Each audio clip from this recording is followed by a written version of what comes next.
Hello, I'm Joan Manson of Manson Fine Art, and today in this intermediate project, we'll be creating a pan pastel painting of a pelican.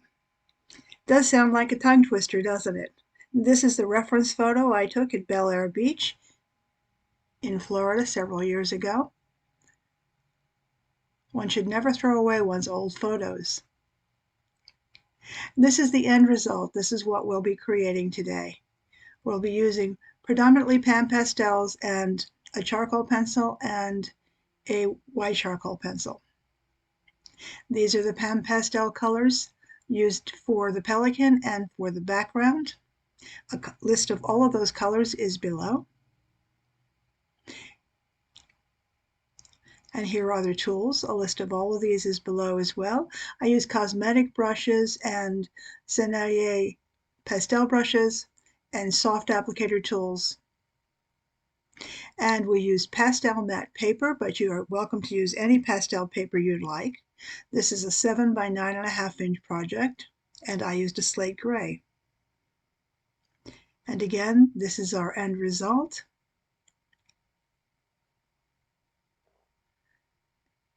And I do hope you'll join me in learning how to paint this pan pastel pelican. So let's get started.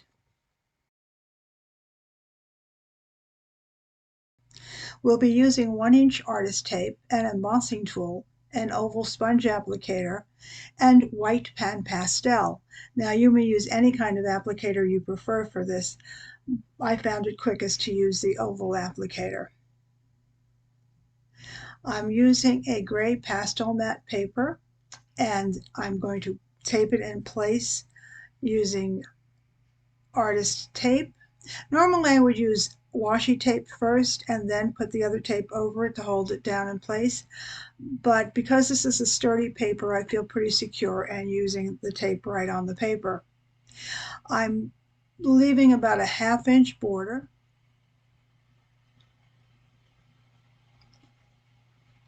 And then once I have this all taped in place, we can start tracing.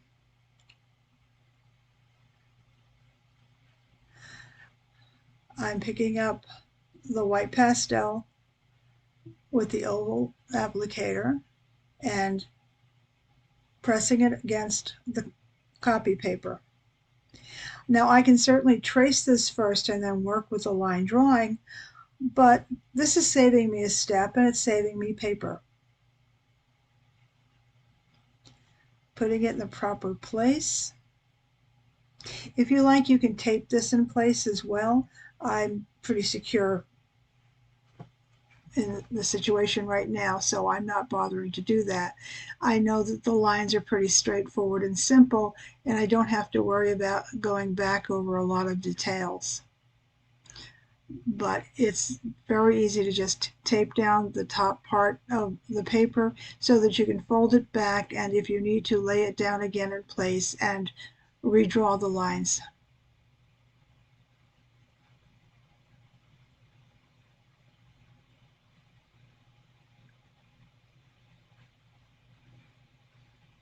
Now this is done in double time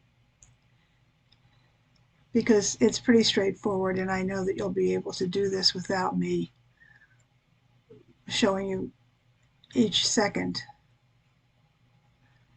Once I'm sure I have everything in place, my drawing. This is our reference photo. I'll have this sitting right in front of me while I'm working. I'll be using brushes and sponge applicators and charcoal pencils while I'm doing this, and my first section to work on will be the background. So I have greens and turquoise and a little bit of a blue.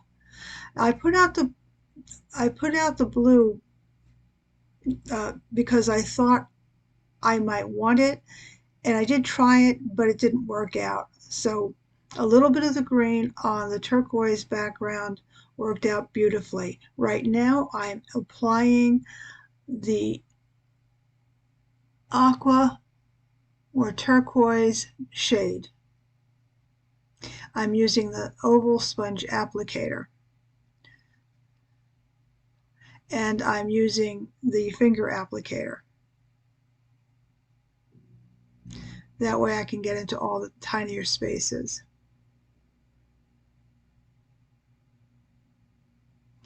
And as I usually do when working with the Pan Pastels, I start with darker shades and bring out the lighter shades.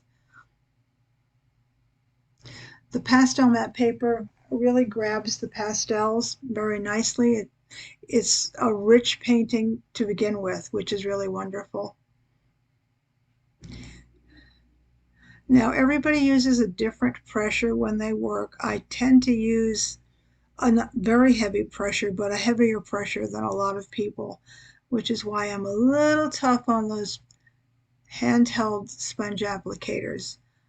But with these larger sponge applicators, they held up much better, and I have not had to replace any of them.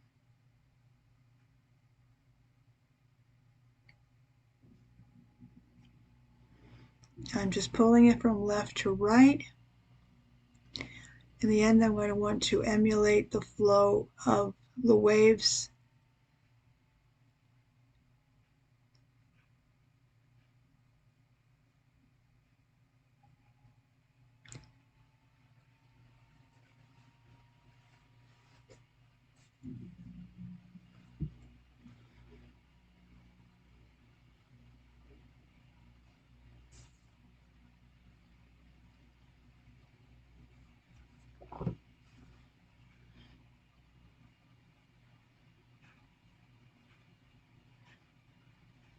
I find this finger applicator very, very helpful.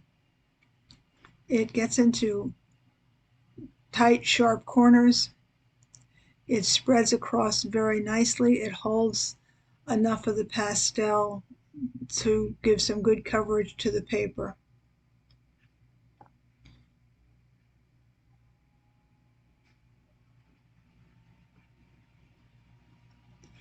And I'm just moving it across. I really don't want it to look like there are circles. So I'm just bringing my mop brush over. This is a cosmetic brush. They're called ECO, and I purchased them online for about $10 on Amazon. I saw them used on a few other videos using pan pastels, and I've been interested in using watercolor brushes and Sennelier's pastel brushes, so I thought I'd give these a try as well to see how they work.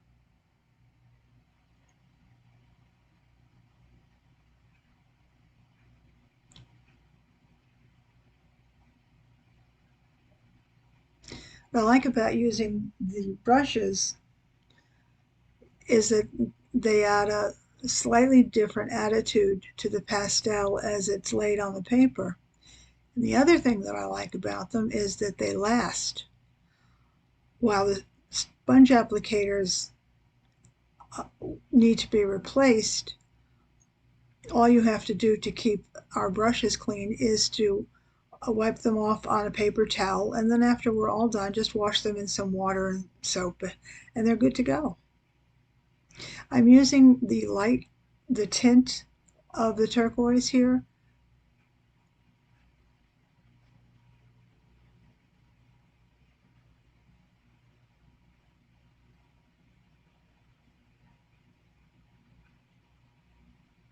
Moving left to right and right to left, emulating the lay of the waves on the water.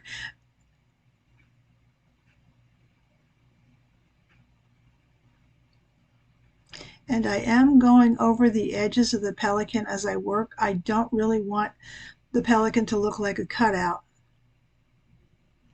So this is why I'm overlaying it, but there really isn't going to be a problem because when I lay down the pan pastels for the colors of the bird, it's going to be perfect.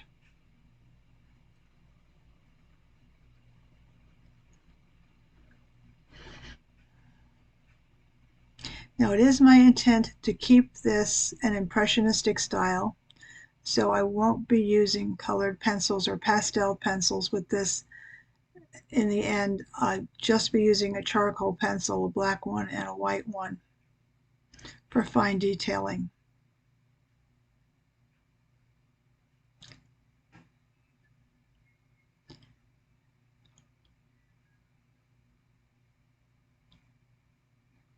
that's the turquoise.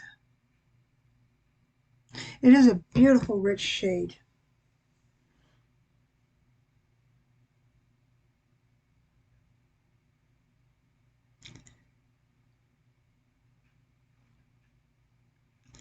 And of course, since this is an intermediate class and you're familiar with Pan Pastels, you know that they come in the hue, the shade, which is a little black added, and the tint, which is a little white added.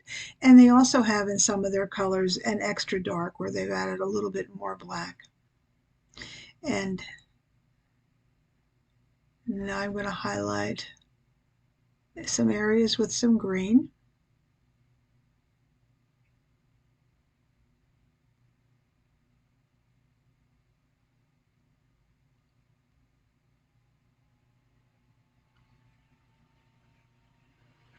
And using my ever favorite tool, my finger, to do a little extra blending.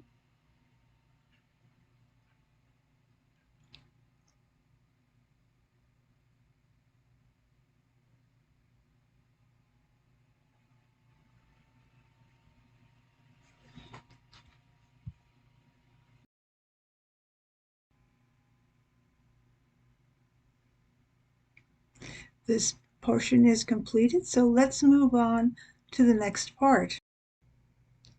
Hello everybody and welcome back, and now we're going to work on the pilings in this portrait of the pelican. I have my reference photo right before me.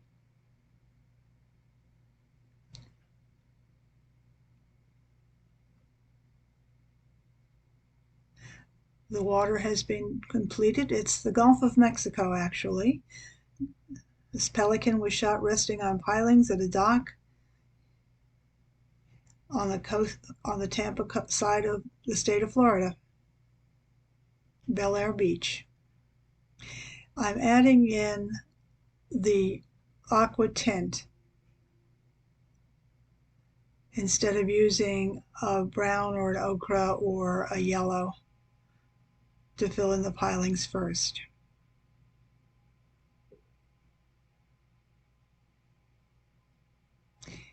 And I see some areas in the water that need a little bit of light reflection. So as long as I have it out, I'm just adding a little bit more there.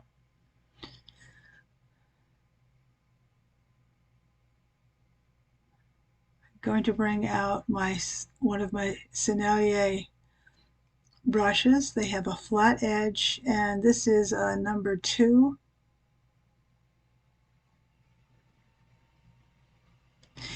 They come in a 3 set, the 3 different sizes, and they run under $10.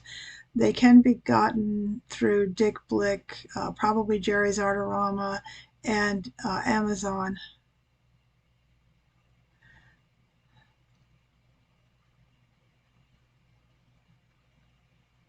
They are made by the same company that makes some of the pastels that I use and the watercolors that I use.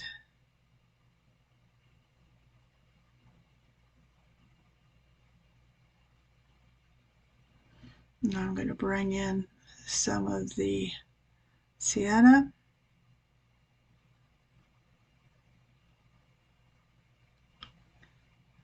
I'm just tapping it on and dragging it down. I'm using the edges where I'm trying to get a harder line and a harder edge, and the entire flat surface of it when I want to blend into the background.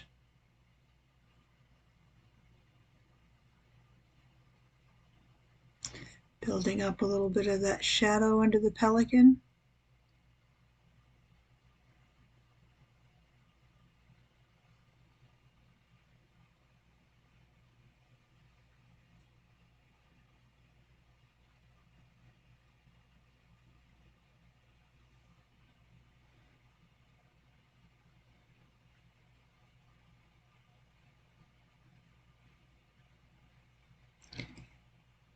And this is the sienna tint.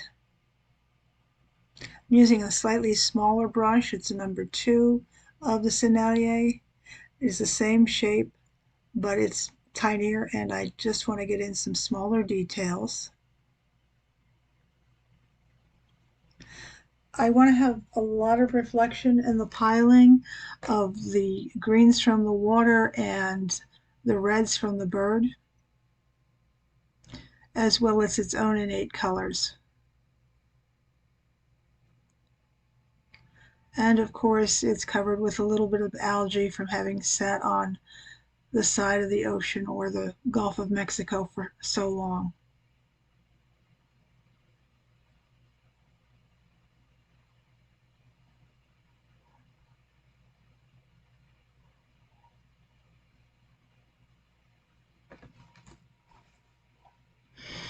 Again, to clean those brushes off, I just have to wipe them on a paper towel.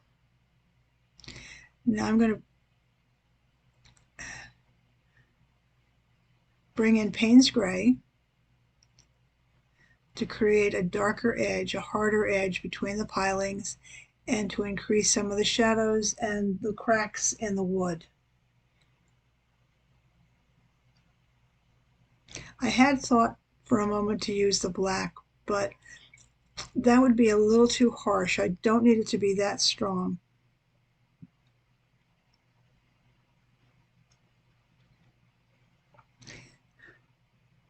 But which color to use is also always a personal choice. What I'm trying to achieve is contrast of light and shadow. I want various parts of the painting to go back and other parts to come forward. And the shading of the pilings gives you the feeling that it's rounded, which is very important, and that is obviously is beneath the pelican. So we're casting the shadows from the pelican onto the pilings.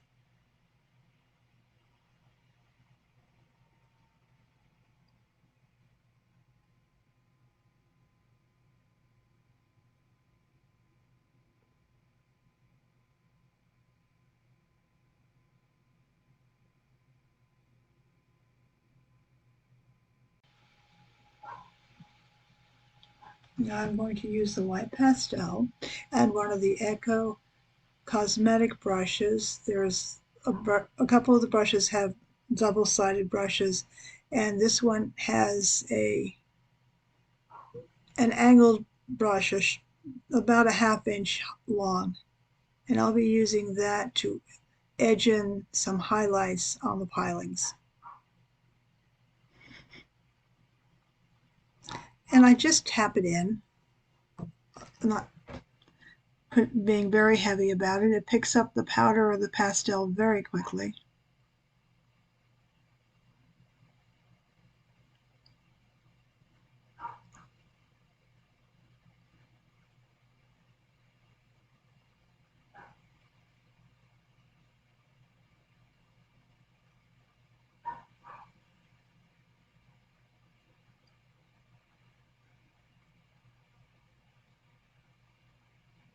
I like having discovered the use of brushes with the Pan Pastels.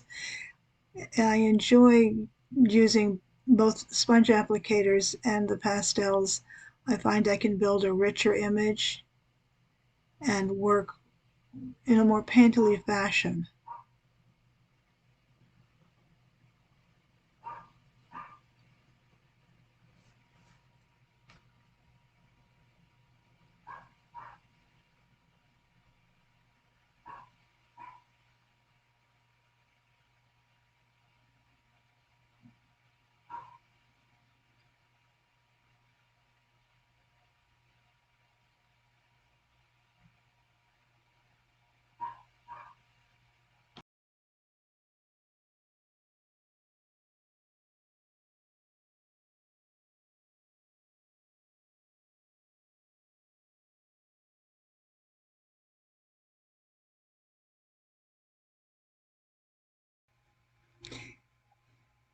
So now the pilings are complete and we're ready to move on to our next step, working on the bird.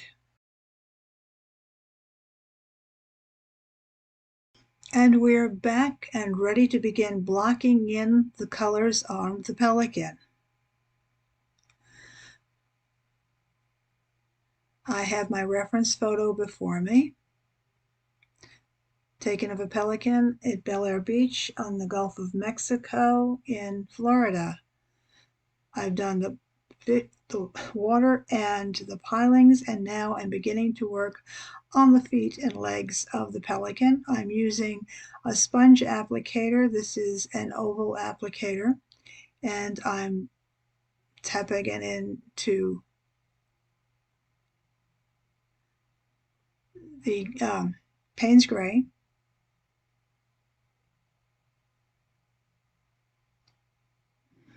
This will blend in nicely with the Payne's Gray that I used in the shadows of the pilings.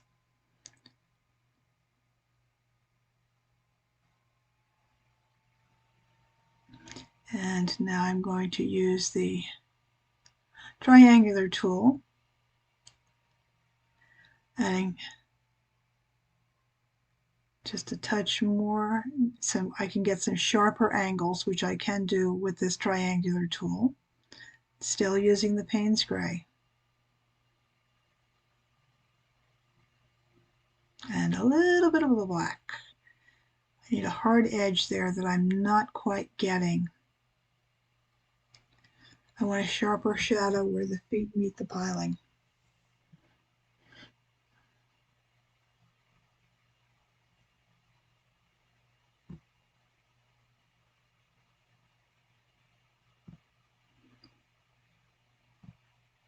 Even though I'm keeping this in an impressionistic style, it's naturalistic in that the image is very obviously a pelican. It's not abstract, it's not cartoonish. I am trying to create a feeling of a living, breathing creature, and for that I need good contrast. I want the bird to stand away from its background enough so that it appears it could fly off at any time.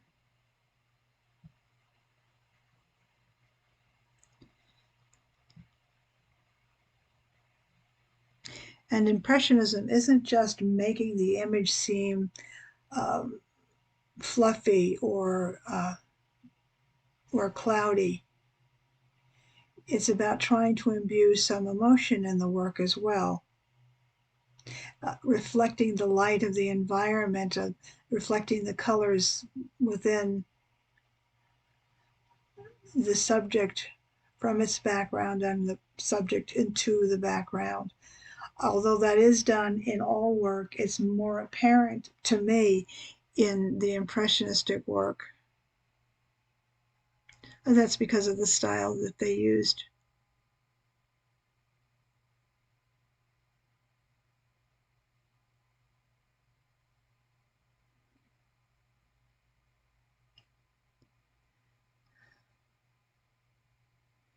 I'm so happy to have my reference photos so that I can do these. It would be very difficult for me to have done this plein air, because you never know at what point your bird is going to fly away, or when some passerby is going to get between you and your subject. But even though I was there and took the photo, and it's wonderful, I got to enjoy watching them, watching their patience as they scouted for fish in the Gulf. But I get to interpret them. So when you're looking at your reference photo, it's what you see that goes on your paper or your canvas.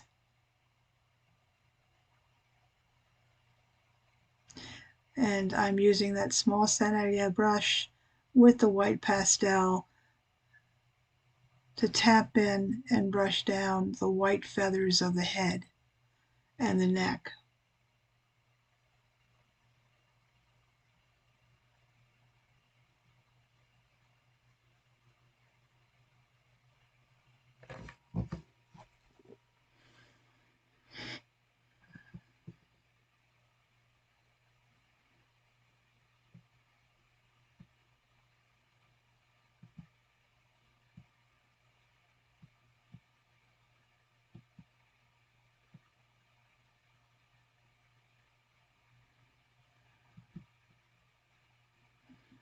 Now I'm using red oxide,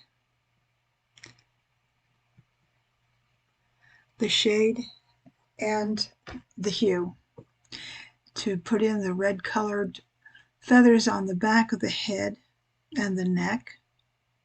First I'm laying down the shade and still using that smaller brush, tapping and softly dragging along the edge of the brush.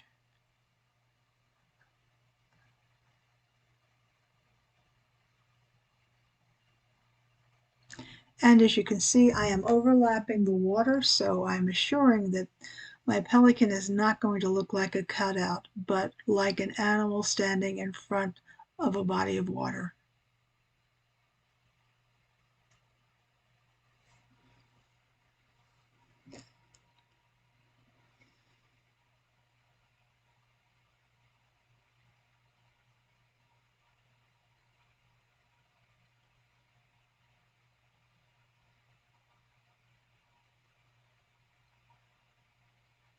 Now I'm going to bring in the red oxide hue and add some lighter feathers.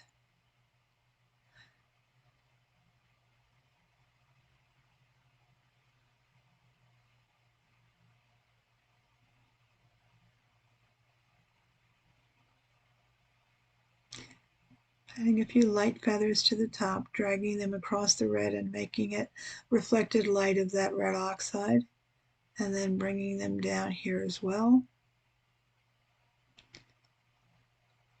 And I'm just using the white mixed in with that oxide to make it a little bit lighter, and I'm using the body of the brush to drag those feathers in a downward motion. I'm not going sideways, I'm following the musculature of the body.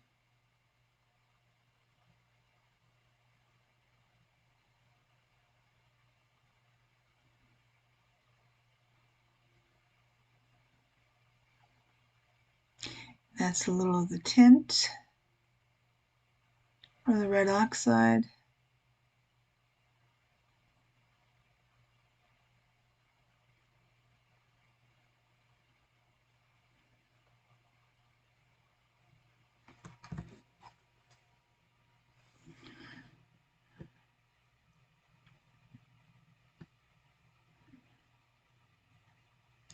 And now I'm using the burnt sienna to work on the wings. The sienna and the oxide work well together. There is a little bit of red in that burnt sienna, but they are just different colors.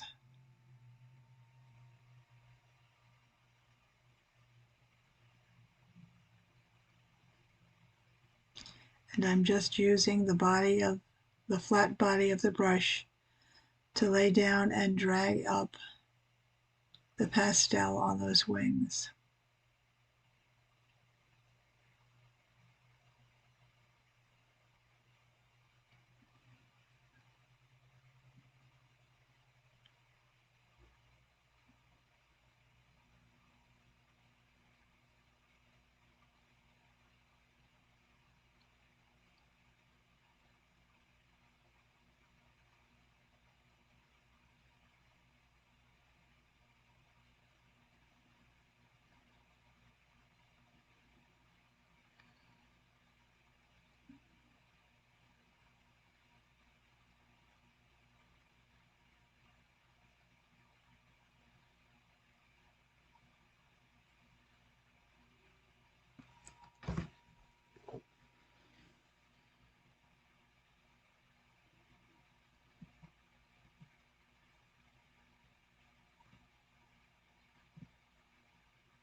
I'm bringing in that smaller brush.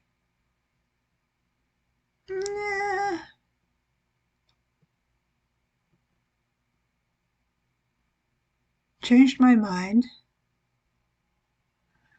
and I'm going to use that same brush that I used in adding the white to the piling. It's an angular brush. It's a cosmetic brush by Eco, and I'm going to very easily draw down highlights onto the back, the feathers on the back, and the feathers on those wings.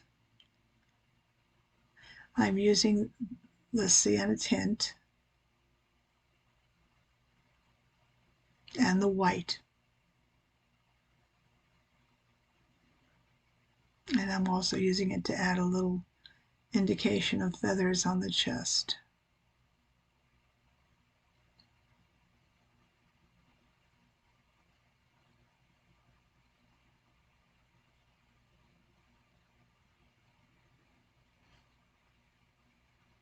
I'm always looking, not actually very little at the reference photo and more at the work that I'm doing, and paying attention when I lay down a new color to see if it might rest well in another area.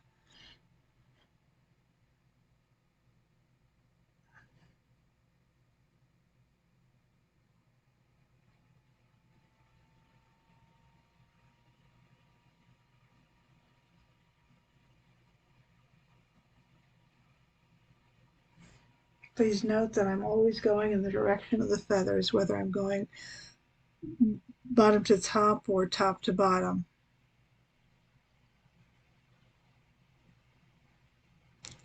Touch of the black for shadow at the bottom.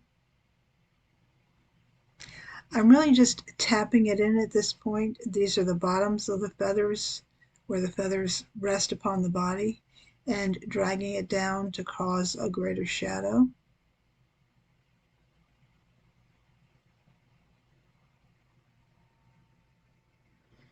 It's a very nice brush. Not only can you drag with the sharp edge of it, but you can, in a straight line, but you can also drag them down on their side.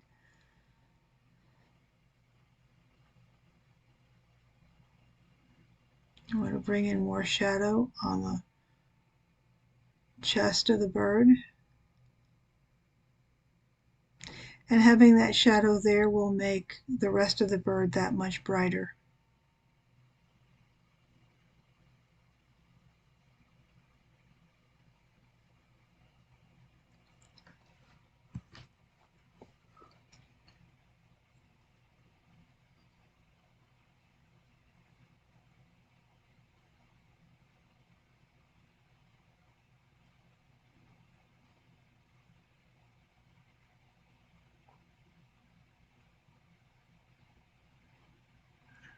And work in more of the sienna hue.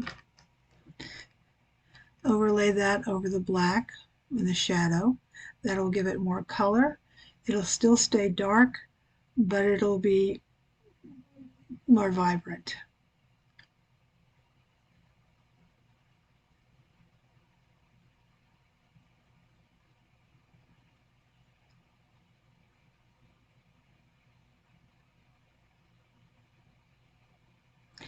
Just pulling away for that black line that I've placed there and creating shadow and form, and then going back and forth with the white.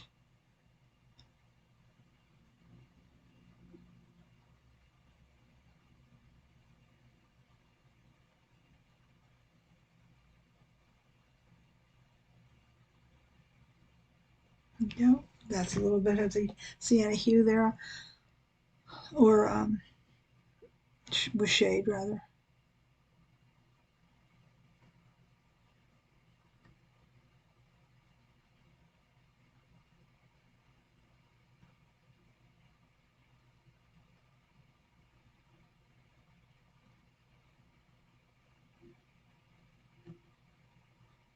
And now we're adding the tint. Little areas under the bird where the light is reflected from the pilings and the water. This was the middle of the day, probably lunchtime. The sun was bright, it was bouncing off the water.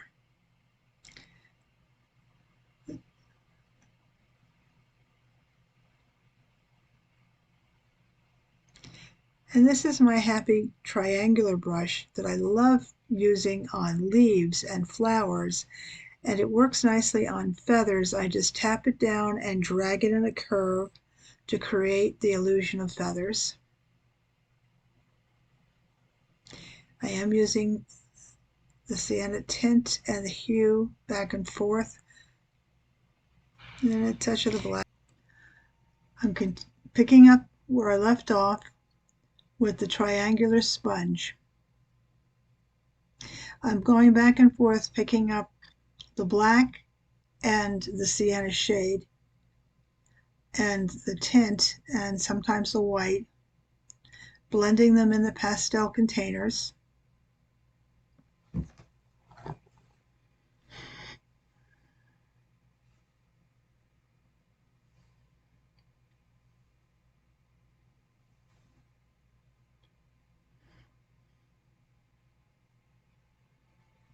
There are so many excellent tools to use with the Pan Pastels.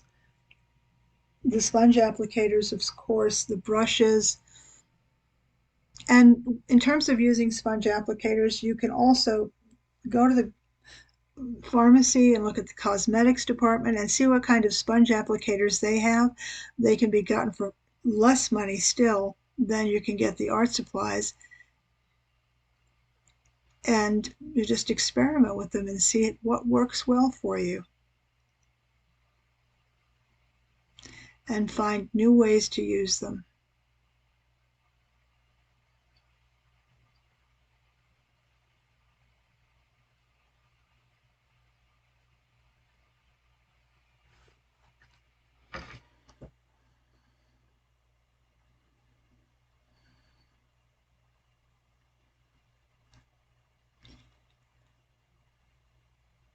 Using it to tap in some highlights on the pilings. As I said, this was a very sunny day. It was lunchtime. The sun reflected beautifully off the water.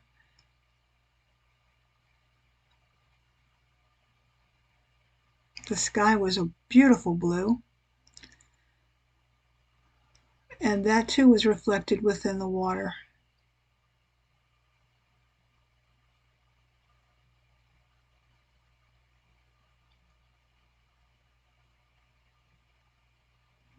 Just doing some blending.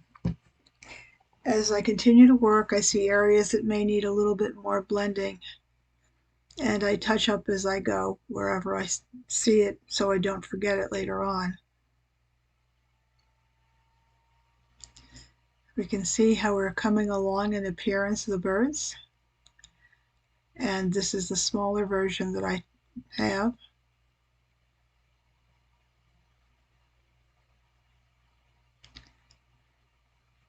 Whoops!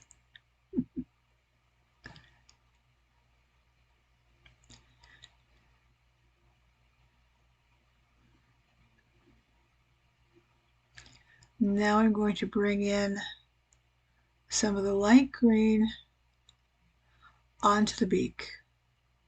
This is the chromium oxide green tint. It's a mouthful. And while it might seem strange to put green in the face of the bird or on his beak, when I look at the picture, I see that reflected there in the light. Now that could just be the way my printer printed out the image, or it could be the way I look at the colors. But I was very pleased with the revelation of the green in the beak. And now I'm shading it in with a little bit of the Payne's Gray.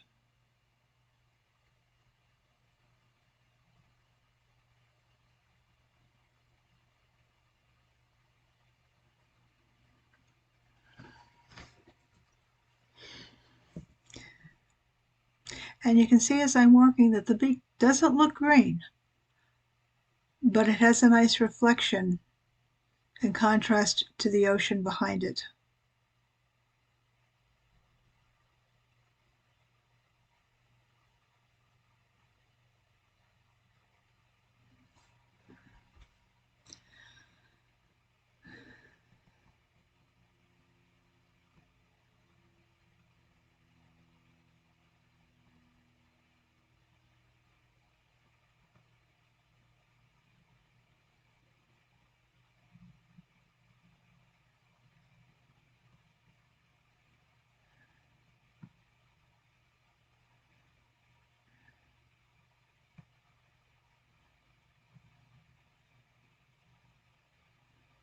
Just touching up the head, adding more fluffy white feathers to the scalp. And I'm using the smallest of the Sennelier brush, which is the equivalent of a 2.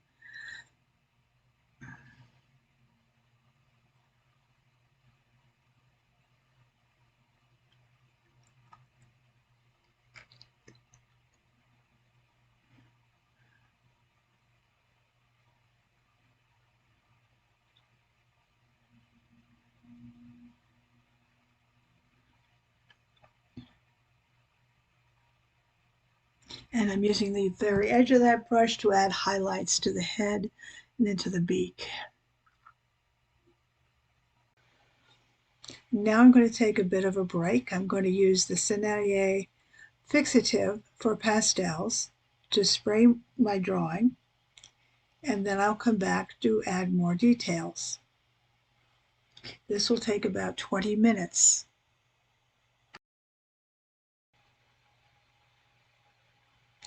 And after that, you can come back and take a look at my final section on adding the pencil details before we get to our conclusion.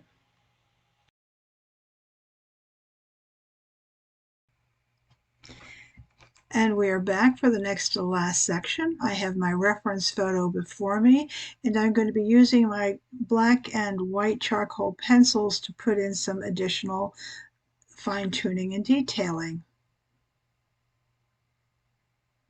Everything is blocked in. All the work that I can do with the Pan Pastels is complete. At this stage, it really looks like a lovely impressionistic painting. I'm using a glycine paper to protect it while I rest my hand on the page and do the extra detailing with my pencils. I've made sure that they're both sharpened. Pastelmat, any sanded paper will dull a pencil very quickly. I don't press very hard. I draw down lightly, and it's a nice heavy charcoal, so it leaves a nice strong mark.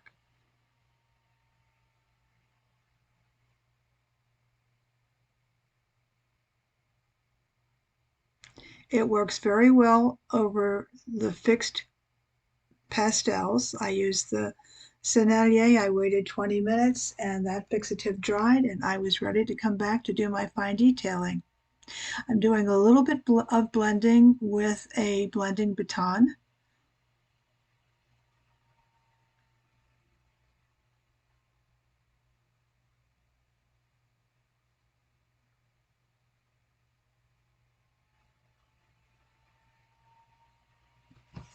Dragging up a little bit of the black onto the white to create a little bit more shadow and contour. But then I'm going to come back with the white and add more highlights and soft feathers, or the illusion of soft feathers.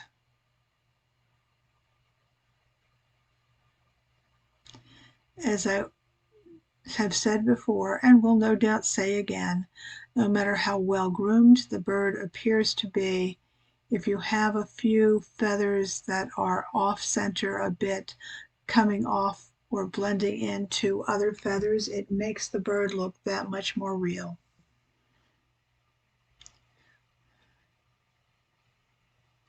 Now, if I had been interested in making this a more realistic piece, I would have continued on with more of my pastel pencils to create finer detailing in the feathers, but that's not what I was going for. I really wanted a lovely, soft, impressionistic style. I wanted the light and the warmth, the illusion that the bird is wet from the water, that he's out there resting on the pilings and looking for a bird, looking for a fish, excuse me. And this is a matter of just going back and forth, touching up.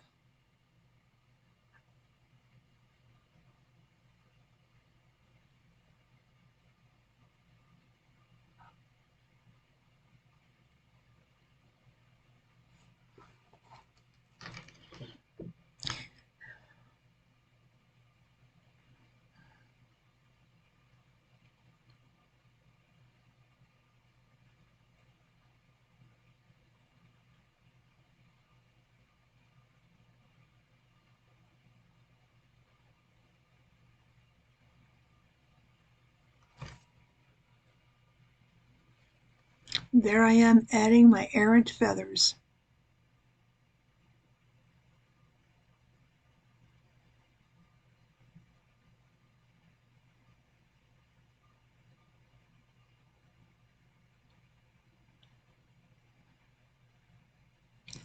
Using the white pencil to add highlights of individual feathers on the body of the bird.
And I am pressing a little bit harder with the white here. On the head, I want to have a greater indication of white feathers and more fluffiness on the head than I had with just the Pan Pastels.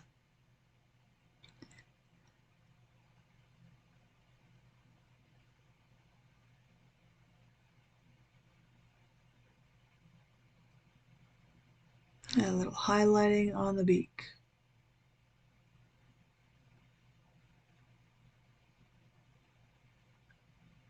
And more blending with my baton blender.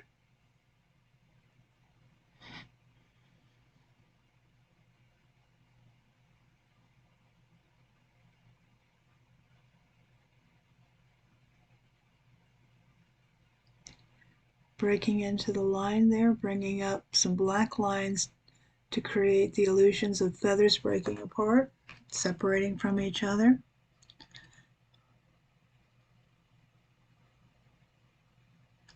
And there were some black spots on the feathers in the photograph I thought added some interesting character to the bird's body, so I am adding those here.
I'm just trying to create a greater indication of where the feathers meet at the back of the bird as they rest from the back, the actual back of the bird.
Just moving back and forth between the white and the black pencil, blending a bit with the baton blender and my finger to bring out greater contrast and a touch more realism in the piece that I'm doing here.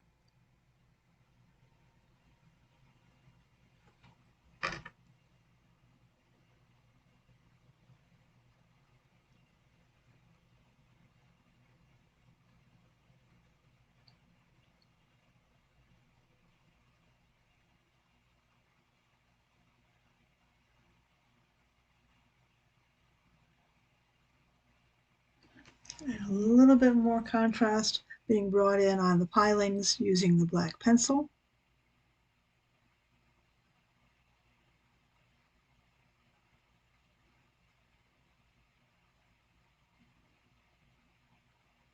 I want those cracks in the wood to be more evident,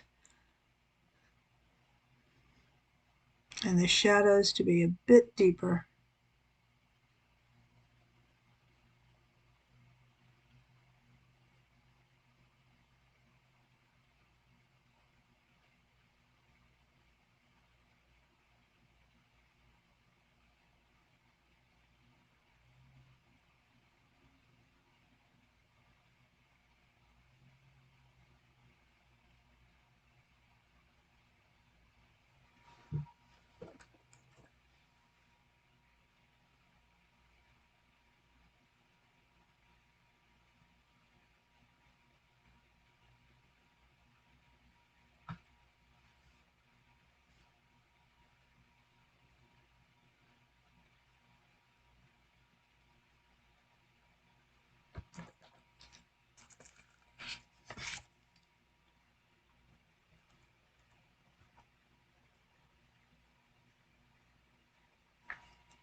Okay, we're coming into our final pencil markings with some additional highlights.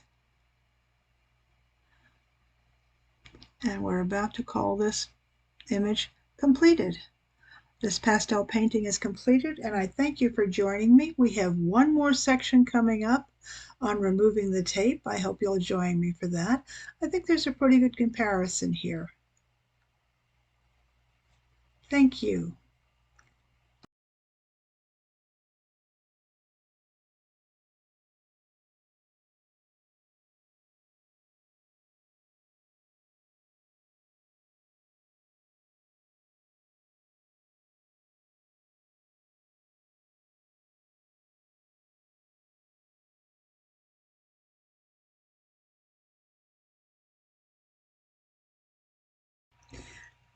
Our pastel image has been completed. I took the liberty of spraying it one more time with the Sennelier fixative, and now I'm going to remove the tape very carefully. You'll see that I pull it away from the paper.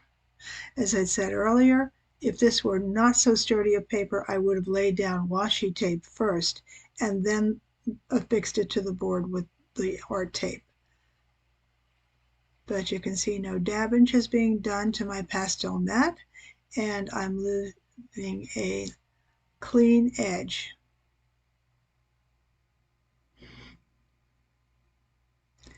Will have to admit to a tiny mistake. When I laid down the tape on the left side as you're looking at it, it went a little bit crooked.